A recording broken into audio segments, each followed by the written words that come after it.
Hello, everybody, and welcome to Boston Centric, the Boston sports podcast that in 10 years is going to keep me and Dan from ever hosting Jeopardy.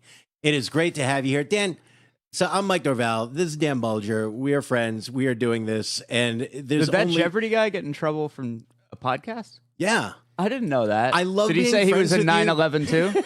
I love being friends with you because I could just tell you everything that everyone else in the world knows right now. Yeah, and yeah. I feel super informed. Well, that's my thing is like I always watch and read like history stuff, so I know what happened. I just don't know what just happened. Yeah, you'll know everything about the Jeopardy scandal in 5 more years. I'll know about in like 2040. Yeah. I'll read some Bill Bryson book and I'll be like, the Jeopardy guy got in trouble. I'm sure Bill Bryson is going to be covering the Jeopardy guy. Yeah. No, but yeah, he he hosted a podcast that nobody listened to when he was the producer of The Price is Right, and he said some really inappropriate shit, and he ended up losing out on the Jeopardy job that he had for a week that he didn't deserve in the first place. So at some point, you and I are going to get a job we don't deserve, and we're going to appropriately lose it for the wrong reason. Wow, yeah, because we know people that have lost jobs too because of podcasts. That's what I'm saying. Like we keep seeing people get taken down by old podcasts, and we still can't stop doing them. What is I don't the think siren call of anybody the is going to podcast? give me a job though. You would actually have a shot at the Jeopardy job. Oh no! You're a host. I told you. You do trivia. I told you. And you I have a don't even degree in want history. I told you to do the beginning of this. I don't do the beginning of things. No, but I would be the Don Pardo introducing Dan, and you're going to read all the questions. I'm the Dan Pardo of this. If there was a short video or something before, I bet I could go. I need the crowd to be a little warmed up.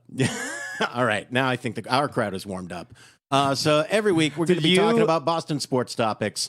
We're going to try to give it a little bit of structure. I'm not super hopeful that we're going to stay on the tracks, but we're going to try. The mistake was putting a track there to begin with. I like the title though. Boston Centric's a good title. Yeah. Did you came up with it? Did you? I did apparently. I like my idea. I don't know if I mentioned Did you that. when you started comedy?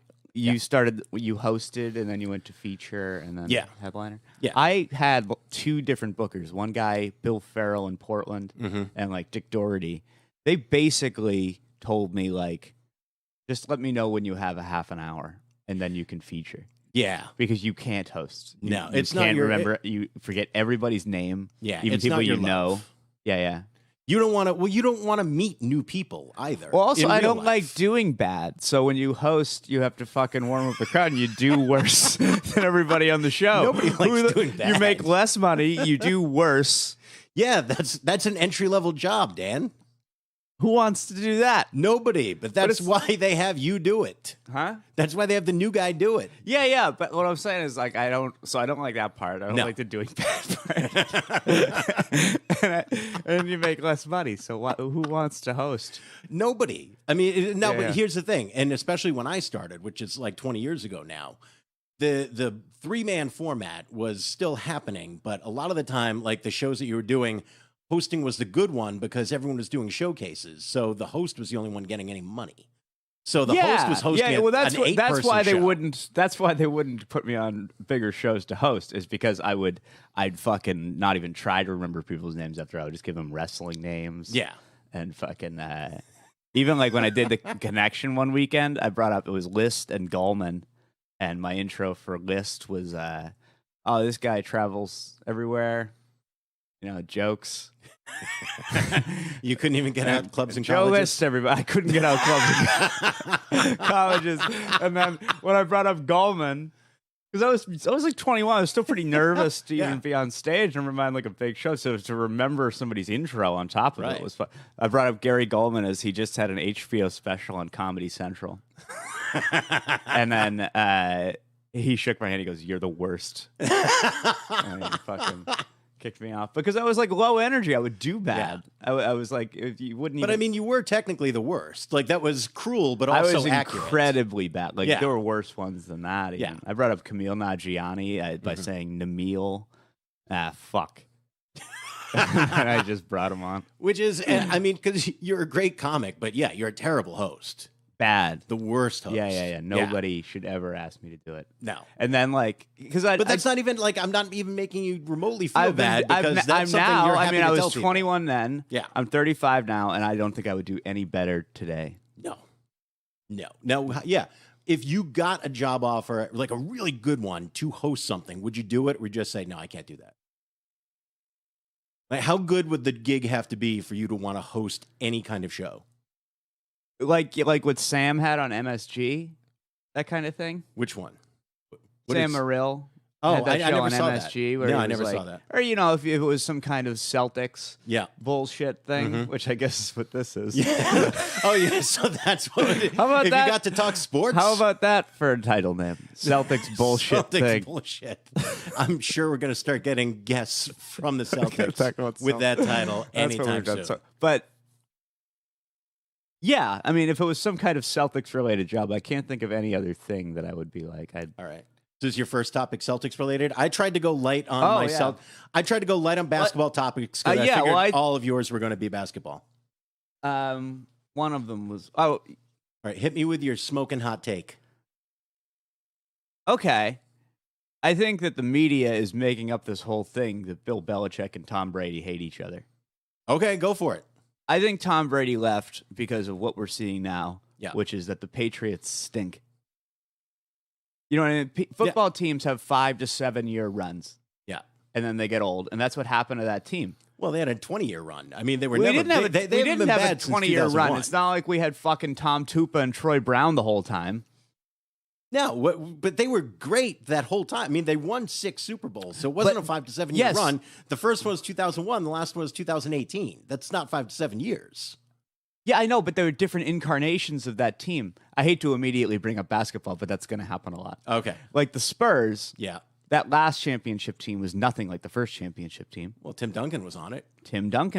Yeah. But he wasn't the centerpiece of the offense. The offenses looked nothing like the way they played defense. Like nothing else about that, other than Tim Duncan and the Spurs being the same team. Okay. Were the same team. The Patriots became like an offensive juggernaut. That was not what they were at the beginning. No, and it's not what they were at the end. And it's not what they were at the end, which is why Tom Brady left. Because he was like, what the fuck? Why are we spending all our money on defense? I'm Tom Brady. Yes. I mean, that is so true. I think it had more... he said that. I think it had more to do with I'm 40 years old. Yeah. And I don't want to be part of a rebuild. Yes. And I think that's part of it. I think there is friction. I mean, when you're together with anybody for 20 years, there's friction. They're acting like that's weird, that these two highly competitive people weren't getting along amazingly well all the time, and that's a story. And that's not a story. No. It's yeah, people are getting caught up in the media part of it because it's more exciting to say. It's like somebody writing about a marriage and saying, but they fought sometimes after 20 years. Oh, you're kidding. Yeah. What an expose. Although if I was in a marriage the first time we'd fight, that's it. The first time you fight, you'd be out. Yeah, well, if you don't like me, I'm going to leave. Yeah, that's why I never wanted to host this marriage. Yeah, probably the same thing that holds me back from everybody. Let me introduce you to my wife. Fuck, what's I don't her like name? things that aren't fun. Yeah, and I don't like I don't like people reprimanding me, I guess. All right, but I agree with you in that I think it was just Tom Brady. I think a lot of it was just Belichick saying, look, the odds are you are not going to be a great quarterback for the next 2 to 3 years. I don't think that's going to happen. And you want all of this money, and we're already in cap trouble because I drafted like shit. And that's the biggest problem, is that Bill Belichick has drafted really badly for the last 5 years. After drafting incredibly well for 20 years. Yeah. He's been great. Belichick has been amazing. Nobody does it great every year. They went on a run where he was not drafting well that coincided with Tom Brady getting a lot older. And Belichick was looking at this and going, why am I going to gamble on you being great? And for some reason, he spent all his money on D. Yeah, when the rest of the team can't compete with you. And if you're Tom Brady, you're looking at it and saying, why am I going to stay here for the last couple of years when I'm 45? When I'm 44, score 10 points a game, there's nothing 13 more to points build a game. towards. This is my last chance. Yeah. It is unfortunate for Belichick to kind of go out on a whimper like this. But he doesn't have to go out yet. I mean, he can still coach another 10 years. 10 years? Easily. He's going to be 80 fucking years old. He's not even 70 yet. He's not? No. He looks ancient. He's in his late 60s. Wasn't he coaching? How old Can we was he? double check that? How old is Bill Belichick? I've got $5 on under 70. Wasn't he coaching on the Giants in like 1983? He started coaching when he was like 8. I mean, he's always done this. He was born old. Who do you think is older, Bill Belichick or Lars Ulrich? Belichick is older, but Lars is older and heart and crankier than Bill Belichick. 69. So he's going to be 80 in 10 years. Look, everyone's going to be 80 at some point if they don't die. That's not a statement. Yeah, but yes, it is. If in 10 years you're going to be 80. In 10 years. Not only is it a statement, it's a fucking fact. 10 plus 69 is 79. All right, well, whatever. And he could easily coach. I mean, Marv Levy coached deep into his 70s. And he has nothing else in his life. What the hell do you think he's going to do? Start working with children? How do you know he has This is nothing what else he's in going to his do life? for the next 10 years. Doesn't he have a young wife? I mean, young compared to him, but she's, He should. He's about to be 80. Yeah, she's not going to have kids. She's in her 50s. Oh, really? Yeah. I mean, that if anybody could do it, it's Bill. And by the way, his kids work on his staff. I don't like that. He wants to keep. I don't like that. You one don't have bit. to like it, but that's going to keep him coaching. He's going to want to work with his kids for the next 5 to 10 years. I think he should. So unless he gets I think fired, he should he's have sticking John around. Harbaugh's kids coach for him. Yeah. Like, But I this- fucking own you. This is actually feeding well into my first topic, which was Brady leaving. Was that actually 5 minutes? That was 5 minutes. All right, cool. Paul, what did we no? But it's feeding into this. So this is. I'm sorry. Did we not finish that? I don't know. I just don't know how much time. This is hosting. Okay. So here's what this means. Brady leaving, actually the best thing that could have happened to the Patriots' legacy. Bad for Belichick's legacy, the best thing that could have happened to the Patriots' legacy. So right now I'm reading Jeff Benedict's book, The Dynasty, which is all about the Patriots' dynasty, going through Deflategate, going through Spygate, and you kind of forget how badly they got scorched for Spygate, and everyone's saying, oh my God, they didn't even deserve those titles, which was bullshit because most of that was based off of John Tomasi printing an article that had to get retracted about how they filmed the walkthroughs, which did not happen. And they had to apologize and give them free advertising and all this bullshit.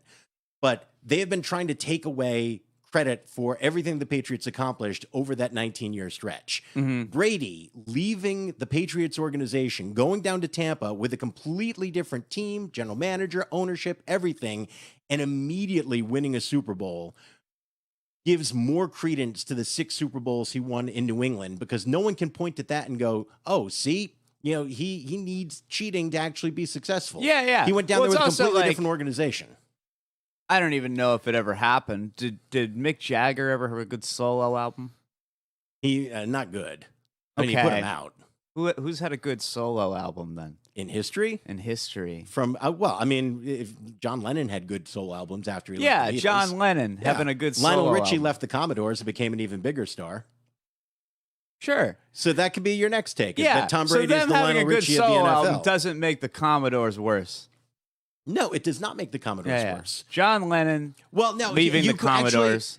you could argue that Lionel Richie proved that the Commodores weren't much because they didn't do anything really after he left. I only know Dancing on the Ceiling. You don't know All Night Long? Hello? I thought that was part of Dancing on the Ceiling. No, completely different album. All right. Yeah. I mean, There's you a might have lot of danced on stuff the I ceiling. missed. Like, I Yeah. missed Stevie Wonder. I never heard that. Stevie's still around. Yeah, and I know, and all his stuff's on a record, too, and I've never fucking listened It's to on it. many records. Yeah, yeah. But there's so much shit to get to. It's a lot. Yeah, yeah. Yeah, it's overwhelming. I haven't even seen Longmire yet. I get it. Yeah. So much stuff to get to. Is your next topic just everything in the world you haven't gotten to yet? Spanish. Never learned Few it. silly. Yeah. Never tried it. They tried to teach me in school. It didn't happen. Nah. But so you look back at the entire Patriots legacy, and even if it makes Belichick look a little bit worse by going, look, he probably could have done this with any coach. You look back at those titles and say, the bullshit that people tried to hang on them didn't mean anything. Because he went to a completely different organization with none of that and won immediately. Does that make you feel better about the Patriots titles that happened before that? Well, I think, how about like even the year after Spygate, we still made the Super Bowl. Yeah, the year and of. we didn't punt in the Super Bowl. No, we lost the Super Bowl. Yeah, so even that was with inflated footballs at the very least. So Yeah. it's like, all right. Deflategate is still the biggest bullshit story I think ever. it's done. I don't think anybody talks about it anymore. Nobody talks about No. that because ultimately, I think Aaron Hernandez was a bigger scoop. a little bit. I think it quashed Deflategate the was whole proof deflate the football thing. that was such bullshit. They wrote a whole article years before that about quarterbacks inflating and deflating the balls the way that they liked it. And Jeff Blake was talking about carrying a paper clip that you could actually deflate the ball if it felt too full. Yeah. And they took a first round pick away from him. And it was only because it was the Patriots.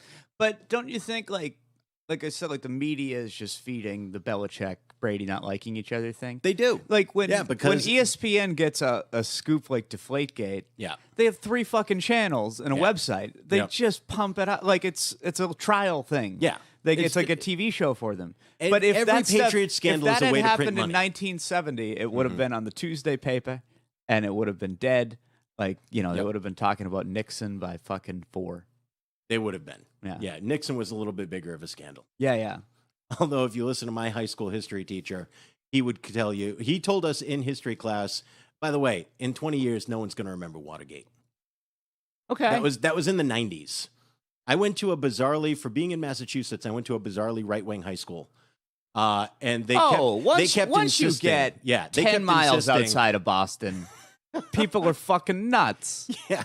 But to hear a history teacher go, you realize, of course, he's going to be remembered for China. Yeah. Yeah, no one's going to I remember my 8th grade history teacher specifically bitching about Hillary Clinton. Yeah. Yeah, it's like, they just won't. Oh, wouldn't it be great to be senator from fucking New York? I mean, he was like you're talking to 13-year-olds. What are you... Yeah, it's funny to hear people from outside of Massachusetts just assume that Massachusetts is like a huge Cambridge. Yeah. He was like punless Dennis Miller. Yeah. Well, that guy, I do respect that he barely even tried to teach us that year. We watched the whole Patrick Swayze Civil War miniseries. There's a Patrick Swayze Civil War? It's excellent. I want to see it. I highly recommend it. I'm going to see it. It was him and Bruce Boxleitner. I don't know who that is. He was a Scarecrow and Mrs. King, if I'm remembering correctly. The North and the South. Producer Paul, can we possibly look up North and the South? I want to confirm the cast list from this. Yeah, the North and the South. Patrick Swayze, Civil War miniseries. The 80s were an amazing time for miniseries. Oh, my God. Yeah. Where just suddenly you'd see, like, John Wayne doing a Bible movie. It was fabulous. I'll watch any awful Civil War thing. This is a beautifully Kingdom of awful Jones Civil War sucks. I haven't seen that. It's bad. Yeah. But the story of it's amazing. So I'll just watch it. I almost feel like I'm watching, like, a third of a documentary, which is like a third of reading. Yeah, Patrick Swayze, North and South. Yep. North and the South. Just seeing, because this was right at Dirty Dancing time, too. So to see him. Are the Confederates not letting people dance? And then being out on the Civil War battlefield was just incredible. And then he becomes a ghost that fucks. No problem. That fucks a widow. Yeah. Over Clay. What? Well, I'm just trying to mash up all the Swayze movies. Okay. Yeah. I was thinking Roadhouse. I was trying to remember the ghost in Roadhouse. General Lee takes a monster truck to the Lincoln Memorial. Which is somehow still there, even though Lincoln's still alive. Roadhouse is one of my favorite movies to ever see when it pops up, and I don't have anything else to do or think about. Here we go. Patrick Swayze in the North and the South. Look at that. Oh, that's the evil guy who gets caught later on. What's this stream on? Whorehouse. I want to watch this. It's on YouTube.com. Yeah, you actually have to, because I wanted to stream this not that long ago, and there was nowhere you could watch the whole thing for free. Look at all that hair. He's in the Civil War, and he's still got He's got great bounce. Head of Dirty Dancing hair. Yeah. Were people using... No Civil War soldier had that much volume. Did people have shampoo back then, or was it all greasy hair? I think it was just water. So everybody had pretty greasy hair. Yeah. And there was a lot of blood in it because people kept dying all around you. This is the worst duel I've ever seen in my life. He's dueling the evil... So right now they're at West Point. He's dueling an evil cadet. Civil War, by the way, next to no sword fights. Yeah. They gave you a gun. Patrick Swayze is easily 36, and he's a teenage cadet at West Point in this scene. There's a great documentary about the year before the Civil War at West Point. Yeah. Like all the fist fights and shit that were happening. Yeah. Yeah. It was a little tense. All right, we can't watch the rest of the sword fight, but thank you for finding that, Paul. So this is the movie you need to see, The North and the South. Yeah, you would eat this up. All right, last topic, and you're going to enjoy this. Baseball needs a massive fucking overhaul. Baseball, yeah. I've defended baseball to you since we have been friends, and I can't defend baseball there's anymore. no way I'll watch it. Baseball, and I don't blame you anymore. I can barely watch it. I watched it when I was a kid. I have defended baseball. The Red Sox winning in 2004, I still rank as a top 10 life event. It was amazing for me. Yeah. This year, the Red Sox have been in contention the entire year. They have been right there, neck and neck, fighting the Yankees for playoff position, and I can't get through a full game of baseball anymore. Okay, so this was going to be one of my points. Okay. I forgot, but I did that last one, which was a little off course. Sorry. That's okay. Baseball is the only thing I ever hear about baseball is how it needs to be fixed, which tells me that that's maybe not very good. It's not. Maybe the country needs to divorce baseball. Right now, they need to save baseball because it is absolutely simple to save the game. And as a game, it might be the best sport that we have. Baseball is a great sport. It is fantastic. No, I will go so far as to say if it was invented today, no one would buy one ticket. If it looked like this, no. It would not. It would never be saved. If professional lacrosse can't take off, then what fucking chance did baseball if you just invented it today?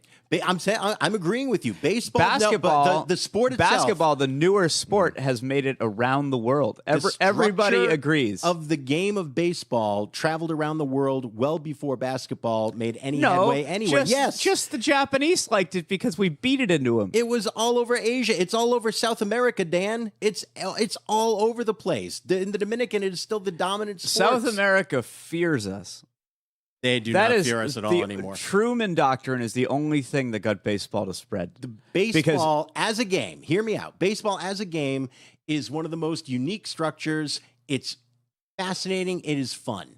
The problem is, just hear me out on this. Baseball as a game. You're trying to convince me that baseball is fun. No, it is not fun. No, because you're beneath baseball. But listen. I mean, you're above baseball. You're beyond baseball. Whatever you want to say. If you believe the world is round, I can be both. You could. Kyrie Irving believes he is both above and below everything. But baseball as a sport, you can like it or not like it, but here's my argument. Baseball as a sport, I love, and it has completely gone off the rails. And the changes to fix it are simple. Get rid of the shifts. Shifting has absolutely killed baseball because if you look back at all the highlights that you used to watch when Baseball Tonight was on nightly, I used to watch. Just let me finish this point, Dan. That I used to watch. They were all defensive highlights. You watch great double plays with Roberto Alomar and Omar Vizquel. Home runs were fun, but you didn't watch the highlights of them. They tried to have the Home Run Derby as a series, and people didn't watch it after a couple of years. Home Run Derby is the worst. Home Run Derby is the fucking worst. It's terrible. And I mean, I don't like the dunk contest fun. either. Yeah. Or the 3-point contest. I don't like anything like that, really. But the best parts of baseball were always the defense, and defense has been completely taken out of it. Basketball realized this in the 40s, that you couldn't just have 5 guys in the lane blocking every shot, and that's what the shift has made. I do like watching a quarterback try to hit a moving target. That is fun. That's the only kind of thing like that I like. Football is fun that way. Yeah. But the baseball home run derby sucks. It's terrible. Yeah. But you've got to bring the defense back, and baseball is it's fundamentally the only sport where the defense has the ball. Mm-hmm. Baseball fundamentally doesn't understand why baseball has been popular. Is fun. It missed what made it fun. It's like SNL putting those videos in it. Mm-hmm. It actually submarined the show and stopped being live. Yeah. Baseball. And they won't change the rules because they have this fanatic devotion to the idea that somebody could come back from 100 years ago, watch baseball, and it would look exactly the same as it did. And you need to change the rules so that is actually true. Somebody coming back from 100 years would look at baseball right now and not recognize it. Doesn't it feel stupid if I'm playing second base and I know there's no chance of the guy hitting at second base for me to continue to stand here? Yes. Does it make any sense that you've taken the most enjoyable parts of the game and removed them? We were saying yes, even though I was disagreeing with you. Which makes you a very hard man to argue what with. was your point? What was it sounded if I'm playing second base, or if I'm playing shortstop and I know David Ortiz is up and there's no fucking chance he's going to hit it to the shortstop, why would I continue to stand here? There is a chance that he would hit it to shortstop. And if you're just saying that, then it's like saying, all right, if Will Chamberlain is never going to actually shoot from the 3-point line, why don't all 5 guys just stand underneath the basket? And they realized that, and they said, all right, not everyone can be under here. I know that nobody's going to know who this is, as this goes out to the whole world, and I'm bringing up a very small softball league. Mm-hmm. But there was a fellow named Danny Gill and if you were playing second base and shortstop, you would just leave and you'd go stand in the outfield somewhere. Yeah. Because if Danny Gill hits a single to second base and just gets a single out of it, Yeah. you'll fucking skip home. Yeah.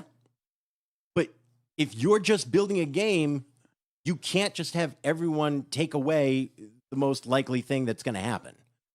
I mean, sometimes David Ortiz is going to hit the ball to shortstop. Yeah. That's going to happen sometimes. Sometimes Carl Everett would stand like almost at second base. Yeah.